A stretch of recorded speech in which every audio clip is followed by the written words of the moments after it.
Admiral Kethvaris stood at the center of his command deck, his four eyes watching the holographic display with quiet satisfaction.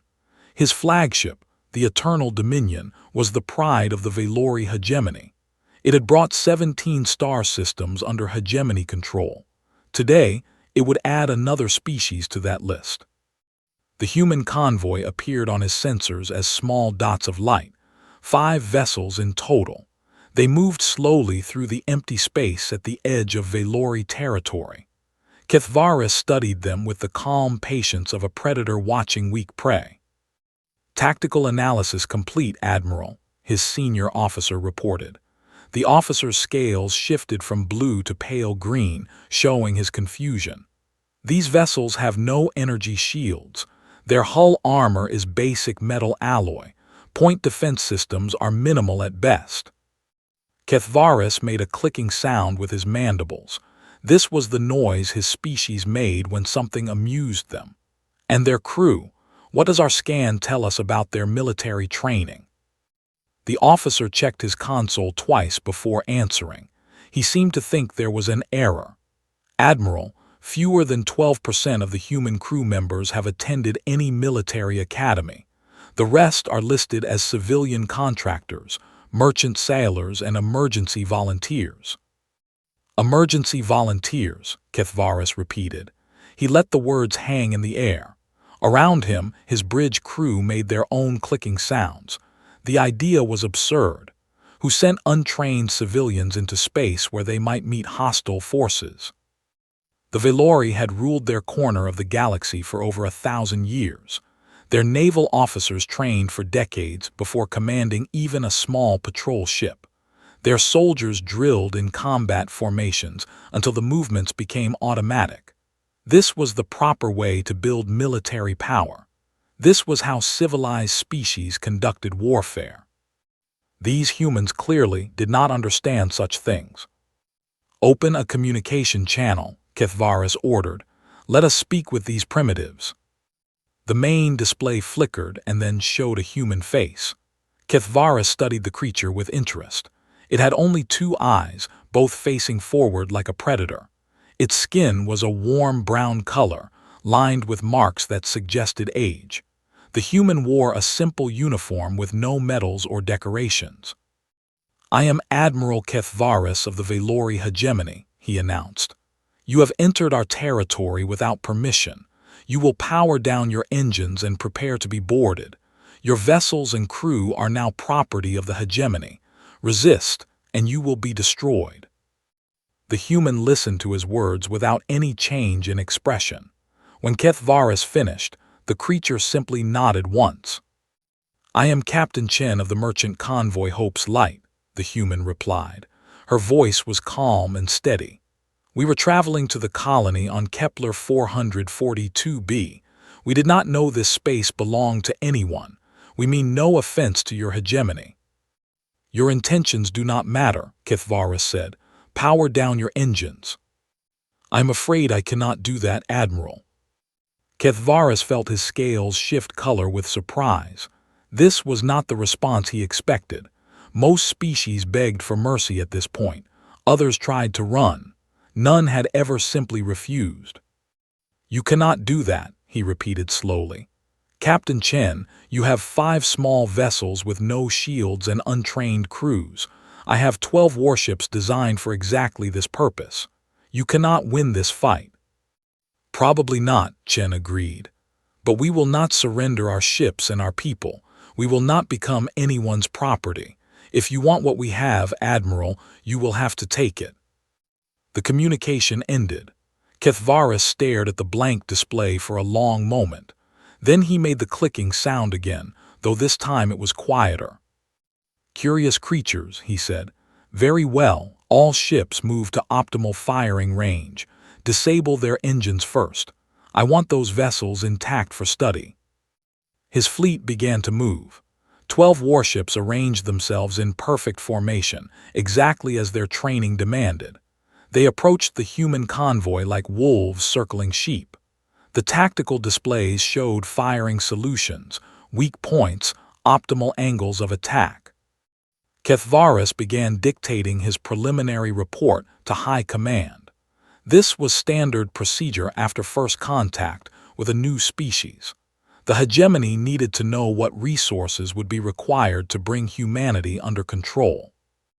Initial assessment of species designated human. He spoke into his recording device. Technological level is primitive. No energy shields, basic propulsion systems, crude weapons. Military organization appears nearly non-existent. Fewer than 12% of observed personnel have formal training. The rest appear to be civilians pressed into service. He paused to watch his ships move into position. The humans had not moved. They sat in space like stones, waiting for whatever came next. Recommendation, Kethvaris continued. Minimal resources required for subjugation. Humans show no understanding of proper military doctrine. They are untrained, undisciplined, and poorly equipped. A single battle group should be sufficient to secure their home system. Cultural absorption can begin within 1 standard year. He ended the recording and sent it to the communication array for transmission. In a few hours, High Command would receive his report. They would begin planning the conquest of Earth. It would be simple. It would be quick. The humans would learn their place in the galaxy, as so many species had before them. All ships report ready, Admiral, his senior officer announced. Then begin the attack, Kethvaris ordered. Show these untrained primitives what real military power looks like. The first plasma bolts streaked across the void toward the human convoy. Kethvaris watched them fly with the confidence of someone who had won many battles. He had faced enemies with better technology. He had faced enemies with greater numbers. None had ever defeated him. He saw no reason why today would be different. On the Bridge of Hope's Light, Captain Chen watched the incoming fire on her own display. Her face remained calm. Around her, crew members moved to stations that had nothing to do with ship weapons or shields. They checked seals on pressure suits. They loaded ammunition into weapons that used chemical propellants instead of energy cells. They stretched muscles and controlled their breathing. Chen opened a channel to her convoy. All ships execute Maneuver 7, close the distance, prepare boarding teams. Her ships began to accelerate directly toward the enemy fleet. The hunt was about to begin, but Kethvaris had made a terrible mistake about who was the hunter and who was the prey. The plasma bolt struck Hope's Light along her starboard side. Metal screamed and twisted. Warning lights filled the bridge with red and orange colors. A junior officer flew from his chair when the deck shook beneath them. Captain Chen gripped her command chair and watched the damage reports scroll across her screen. Hull breach on Deck 4. Fire suppression active on Deck 6. 2 crew members injured from flying debris. Maintain acceleration, she ordered. All power to engines. Around her, the bridge crew obeyed without question. They had trained for this moment in simulators back on Earth. They had run the scenarios 100 times, but no simulation could prepare them for the real thing. The sound of metal breaking, the smell of smoke in the air filters, the knowledge that death waited just outside the thin walls of their ship. On the Eternal Dominion, Admiral Kethvaris watched the human vessels with growing confusion.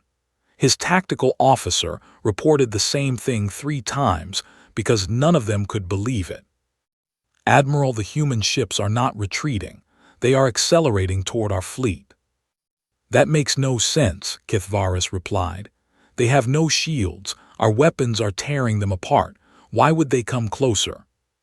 His ships continued firing. Plasma bolts and kinetic rounds struck the human convoy again and again. The humans took terrible damage. Their hulls showed black marks where weapons had hit.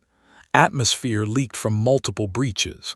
Any sensible enemy would have surrendered by now. But the humans kept coming. They are targeting our ships with something, the tactical officer reported. His scales had turned yellow with fear. Not weapons, some kind of scanning beam. They are focusing on our docking ports and airlock systems. Kethvaris felt the first cold touch of uncertainty. In 300 years of naval combat, he had never seen an enemy behave this way. Proper space warfare meant keeping distance from your enemy. You used your superior firepower to destroy their ships before they could destroy yours. You did not fly directly into their guns. Increase fire rate, he ordered. All ships, concentrate on the lead human vessel. Destroy it before it reaches us. The Velori fleet obeyed. The lead human ship, a cargo hauler called the Northern Star, took hit after hit. Its engine section erupted in flame. Its communication array tore away and spun into the void. Still it came forward, wounded but determined. On board the Northern Star, a man named Jackson held tight to a support beam as his ship died around him. He was 47 years old. Back on Earth, he had worked in a steel factory for 20 years. He had never attended any military school. He had never wanted to be a soldier. But he had grown up in Detroit. He had learned to fight in schoolyards and back alleys. He had buried friends who died in street violence. He knew what it meant to stand your ground when running meant death. "Boarding team ready," he called into his communicator. His voice was steady despite the chaos around him. "Breaching pods locked and loaded. We go in 60 seconds. Across the human convoy, similar scenes played out. In the cargo hold of Hope's Light, a woman named Sarah checked her rifle one final time. She was 62 years old, a grandmother 3 times over. She had spent her youth hunting elk in the Rocky Mountains. She could hit a target the size of a dinner plate from 300 meters away. Now she would hunt something new. Near her stood Marcus, a former construction worker with hands like shovels. He had spent 15 years building skyscrapers in New Shanghai. He understood structures. He knew how to move through tight spaces. He knew how to work as part of a team when one mistake could kill everyone. The boarding team included a former prison guard, 2 professional athletes, an emergency room nurse, and a retired police officer. None of them had formal military training. None of them had attended any academy that the Velori would recognize. But every one of them knew violence. They had grown up in a world where humans still fought each other. They had absorbed the lessons of 10,000 years of warfare through stories, games, films, and family histories. Their ancestors had survived ice ages and plagues and world wars. That survival instinct lived in their blood.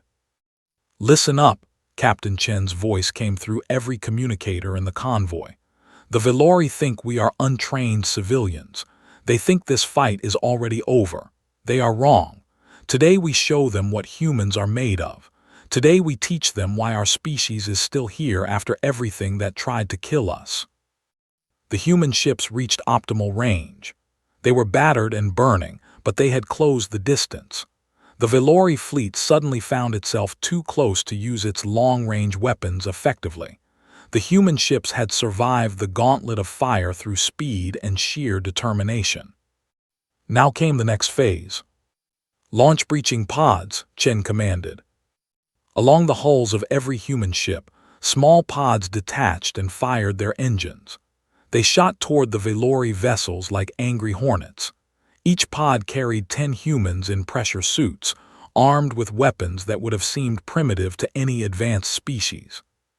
Chemical propellant rifles, ceramic knives, flash grenades designed for use in enclosed spaces. The Velori had not faced such weapons in 400 years. Their ships were designed to fight other ships.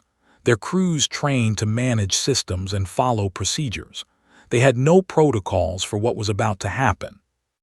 Admiral Kethvaris watched the breaching pods approach on his display. He still did not understand.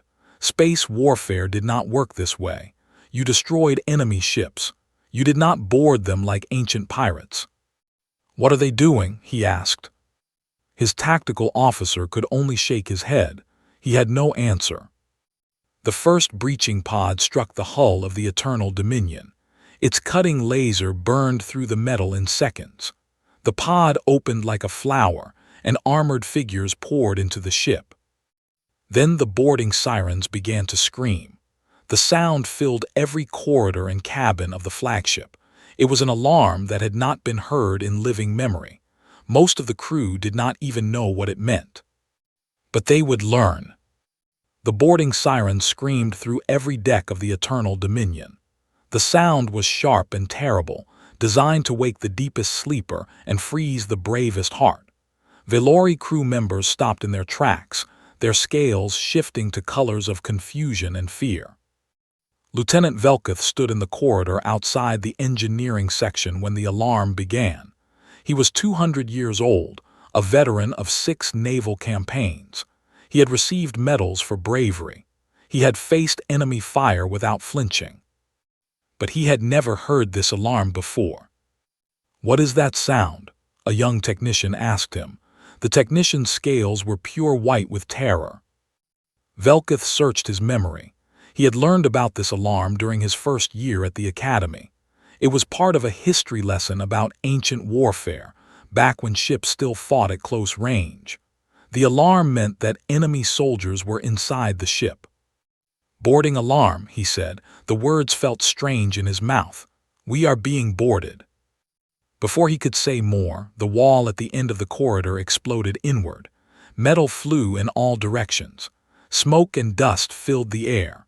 Through the hole came shapes in armored suits, moving fast and low to the ground.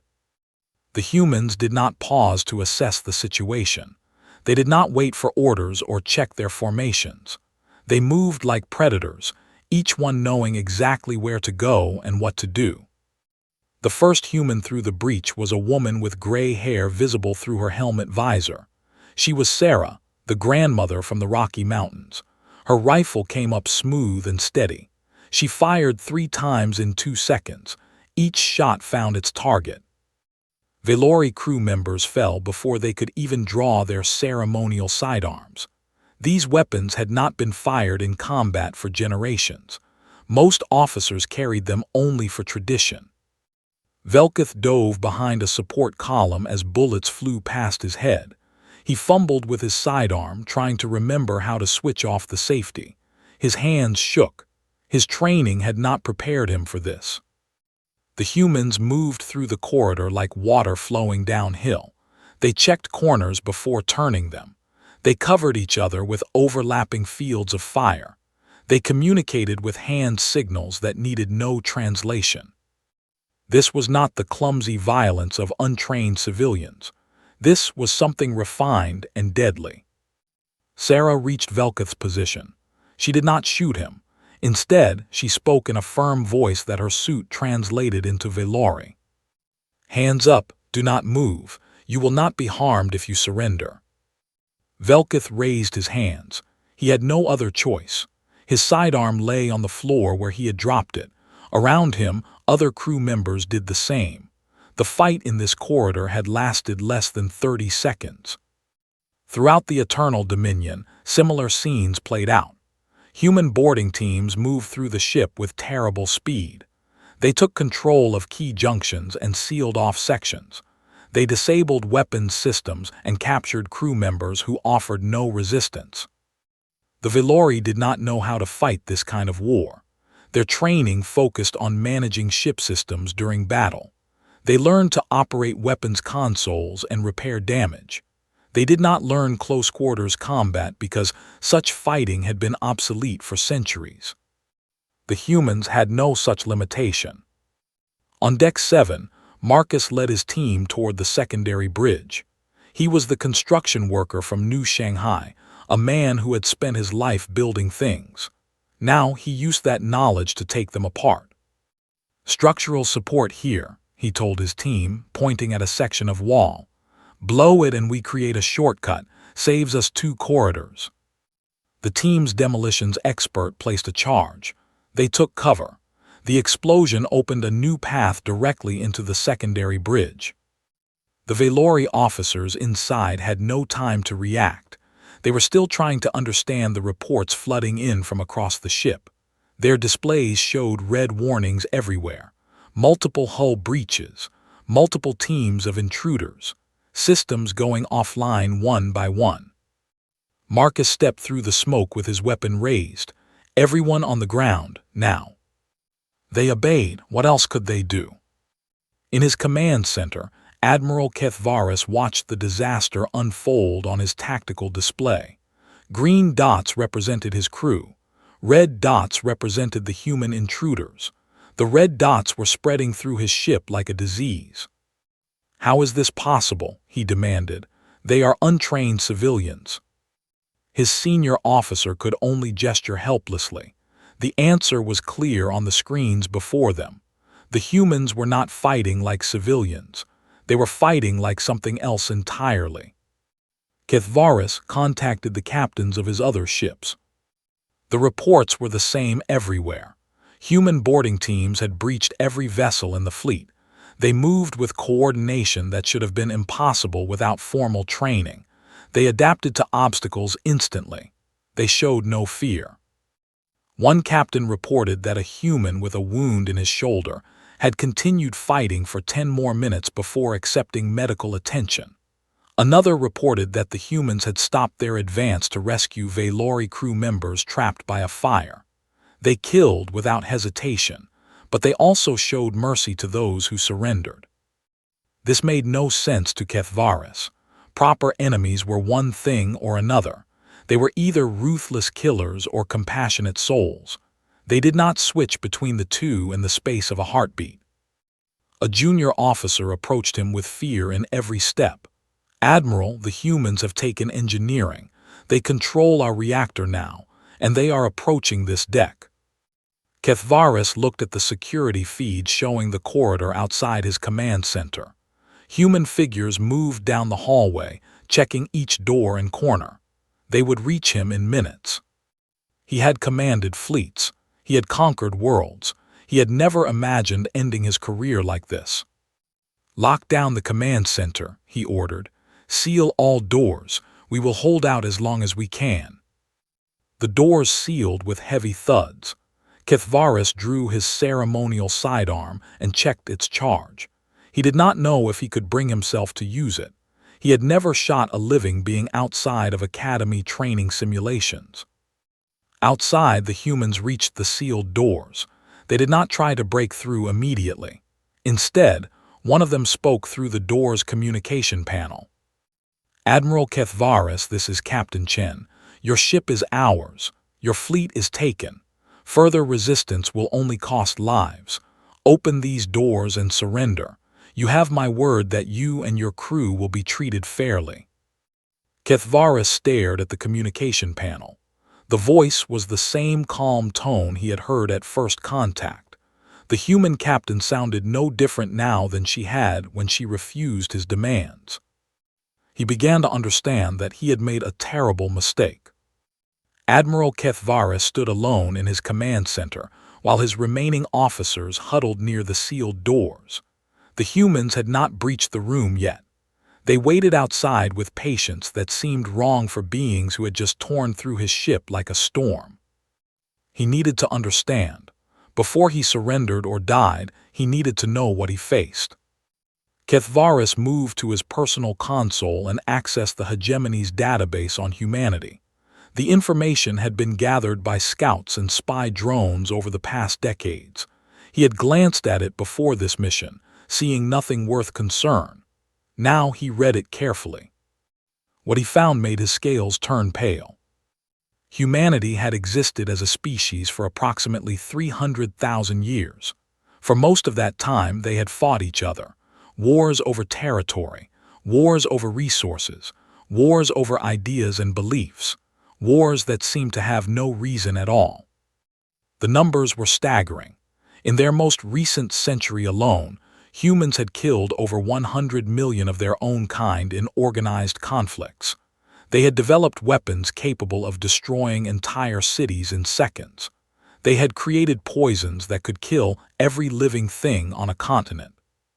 And they had used these weapons on each other. Kethvaris scrolled through images that made his stomach turn. Trenches filled with bodies, cities reduced to rubble, fields of ash where forests once stood. This was not the history of a civilized species. This was the history of predators who had turned their killing instincts inward. He read about their military traditions. Every culture on their planet had warriors. Every generation passed down knowledge of combat to the next. They taught their children to fight through games and stories. They created entire industries around simulating warfare for entertainment. The crew members on those human ships were not soldiers, but they came from a world where everyone learned violence the way Valori learned mathematics. It was simply part of being human. Kethvaris found records of human conflicts that had no equivalent in Valori history. Something called guerrilla warfare, where small groups of fighters defeated larger armies through surprise and determination. Something called insurgency, where conquered populations refused to accept defeat and continued fighting for years or decades. The humans had a saying that the database had translated: "We don't know when to quit." This was not a flaw in their character. It was a survival trait. Their species had faced extinction many times, ice ages that lasted thousands of years, diseases that killed half their population, asteroid impacts and supervolcanic eruptions. Each time, they survived because they refused to accept death. Now Kethvaris understood why the humans had not retreated. They were not acting on military training. They were acting on instinct that went deeper than any training could reach. A notification appeared on his console. The humans had accessed his ship's internal communication system. Captain Chen's voice filled the command center. "Admiral, I know you can hear me. I know you are reading our history. I want you to understand something." Kethvaris listened in silence. "The people who boarded your ship today are not special. They are ordinary humans, factory workers, merchants, grandparents. They learned to fight the same way all humans do, by growing up in a world that never let us forget what we are. We are survivors. We have always been survivors." The Admiral thought about the reports from his other ships: a grandmother with a rifle, a construction worker leading a team, a cargo handler taking a wound and continuing the fight. These were not elite troops. These were common people. And they had defeated his fleet. On Deck 12, Lieutenant Velkith sat against a wall with his hands bound. The human who guarded him was the construction worker named Marcus. The human had removed his helmet, showing a face that looked tired but not cruel. "Why?" Velkith asked. His voice was quiet. "Why did your people fight so hard? You could have surrendered. You could have saved yourselves the losses." Marcus looked at him for a long moment. "Because surrender would mean becoming property. Your admiral made that clear, and humans do not become property. Not anymore." "Anymore?" "We used to enslave each other," Marcus said. His voice carried old pain. "Humans keeping other humans as property. It was one of the worst things we ever did to ourselves. We fought wars to end it. Millions died. Now we have a rule. No one owns anyone, ever." Velkith processed this information. His species had never practiced slavery. The concept seemed barbaric, but the humans had done it to themselves, recognized the evil of it, and then fought their own kind to stop it. They were capable of great cruelty and great sacrifice. Both lived inside them at the same time. "Your species is strange," Velkith said. Marcus almost smiled. "Yeah, we get that a lot." In the command center, Kethvaris had finished reading. He set down his data pad and looked at his sealed door. The humans waited on the other side with weapons ready. They could breach the door whenever they chose. They were giving him time to decide. He thought about his options. He could fight and die. His officers might die with him. The humans would take the ship anyway. Or he could surrender, accept defeat from an enemy he had dismissed as primitives, live with that shame for the rest of his days. The choice was obvious when he considered it properly. His pride meant nothing compared to the lives of his crew. But before he surrendered, he had one more question. He activated the communication panel. "Captain Chen." "Yes, Admiral." "How do you live with it? All that violence in your history, all that death. How does your species function knowing what you are capable of?" The human captain was silent for several seconds. When she spoke, her voice was thoughtful. We remember. Every generation, we remember what we did to each other. We teach our children about the wars and the suffering, not to celebrate them, but to understand them. We carry the weight of our history so we never forget what happens when we lose control. She paused. That weight is heavy, Admiral, but it makes us strong. It reminds us what we are fighting against, even when we have to fight. Kithvaris closed his eyes. He finally understood. The humans were not untrained. They were trained by something far older and more thorough than any academy. They were trained by 10,000 years of surviving themselves. The doors to the command center slid open with a soft hiss. Admiral Kithvaris stood in the center of the room with his sidearm placed on the console before him. His officers stood behind him with their hands raised in surrender. Captain Chen entered first. She wore the same simple uniform she had worn during their first communication. No medals decorated her chest. No symbols of rank covered her shoulders. She looked like exactly what she was, a merchant captain who had learned to be something more when circumstances demanded it. Behind her came members of her boarding team. They moved with the same deadly grace they had shown throughout the battle, but their weapons now pointed at the floor. They were ready for violence, but they did not seek it. Admiral Kithvaris, Chen said, thank you for making the wise choice. I had no choice, Kithvaris replied. You made that clear. Chen nodded once. She gestured to one of her people who stepped forward with medical supplies. Your crew members who were wounded in the fighting are being treated now. We have doctors moving through the ship. No one will die if we can prevent it. Kithvaris stared at her. You kill us, then you heal us. I do not understand your species. We fight when we must, Chen said. We stop when we can. There is no contradiction in that. The Admiral let himself be led from his command center. His hands were bound with simple restraints, but no one pushed him or treated him roughly. The humans guided him through corridors he had walked 1,000 times before. Now those corridors showed the marks of battle, scorch marks on the walls, debris on the floor, Velori crew members sitting against walls with their own restraints. None of the prisoners had been harmed after surrendering. Chen had spoken truly about that. They reached a cargo bay that the humans had converted into a temporary holding area. Medical personnel moved among the wounded. Food and water were being distributed.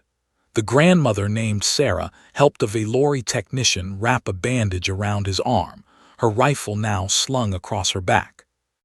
Kithvaris watched this scene with growing confusion. The humans had been killers an hour ago. Now they were caregivers. The shift seemed impossible. Chen led him to a quiet corner of the cargo bay. She offered him a container of water which he accepted after a moment of hesitation. He was thirsty. There was no point in refusing. Your fleet is captured, Chen told him. All 12 ships are now under our control. We lost 1 vessel during the approach and 2 more are badly damaged. 87 of my people died in the fighting. I am sorry for your losses, Kithvaris said. The words came out before he could stop them. He was not sure why he said them. Chen looked at him with something that might have been surprise. Thank you, Admiral. I am sorry for yours as well. They sat in silence for a moment. Around them, the cargo bay filled with the quiet sounds of healing, bandages being applied, soft words of comfort, the hum of medical equipment. What happens now? Kithvaris asked. We contact your hegemony. We return your crew and your ships in exchange for peace. We have no interest in conquest, Admiral. We only wanted to reach our colony. You could keep the ships. They are valuable. Yes, Chen agreed. But we are not thieves. We defended ourselves. We won. Now we want to go home. Kithvaris considered this. The hegemony would receive his revised report. They would learn what had happened here. They would study the battle and draw their own conclusions. Those conclusions would change everything. Your high command will not believe what happened, Chen said, reading his thoughts. They will think you made errors. They will send a larger fleet. Yes, Kethvaris admitted, that is likely. And we will be ready for them. We always are. The Admiral looked at the humans around him. Workers and merchants and farmers and parents. People with no formal training who had just captured 12 warships through methods that should have been impossible. May I ask you something, Captain? Of course. How did you become this way? Your species? How did ordinary people learn to fight like warriors? Chen was quiet for a long moment. She seemed to be choosing her words carefully. We are not soldiers, Admiral. We never were. Soldiers fight when they are ordered to fight. They stop when they are ordered to stop. They follow training and procedure. She paused. Humans are survivors. We fight when we have to. We stop when the threat is gone. We do not need orders because the will to survive is already inside us. It has been inside us since we lived in caves and fought animals with stone tools. Kethvaris thought about this. Then you can never truly be defeated. No, Chen said simply. We cannot. Even if you destroy our fleet and burn our cities, someone will survive, and they will rebuild, and they will remember what was done to them, and eventually they will come for you. She met his 4 eyes with her too. That is why peace is better, Admiral, for everyone. 3 weeks later, the Velori hegemony received Kethvaris's revised report along with his surviving fleet. The report described everything that had happened: the boarding tactics, the human adaptability, the mixture of violence and mercy that defined their species. The hegemony's military council studied the report for days. They debated sending a larger fleet, just as Chen had predicted, but cooler heads pointed out the implications. If untrained civilians could capture 12 warships, what could trained human soldiers do? If a merchant convoy could fight this way, what could a proper human military achieve? And what would happen if the hegemony started a war that humans decided to finish? The council remembered Kethvaris's description of human history: 100 million dead in a single century, weapons that could destroy cities in seconds, a species that had nearly wiped itself out multiple times and simply kept going. The hegemony sent diplomats instead of warships. When the delegation met with human representatives, they found a species willing to trade and cooperate. The humans bore no grudge for the attack on their convoy. They seemed to view the whole incident as an unfortunate misunderstanding. But the diplomats noticed something that stayed with them. Every human they met, from the highest official to the lowest clerk, had the same look in their eyes. It was not hostility. It was awareness. They were survivors in a galaxy that had tried to kill them, and they were watching for the next threat. Captain Chen returned to her merchant roots. Sarah went home to see her grandchildren. Marcus built new skyscrapers on distant worlds. The emergency volunteers went back to their ordinary lives. And somewhere in the hegemony's archives, Kethvaris's report remained as a warning to future admirals. Never call humans untrained. Never assume they will surrender. And never, ever let them close the distance. Because when the boarding sirens begin to scream, it is already too late.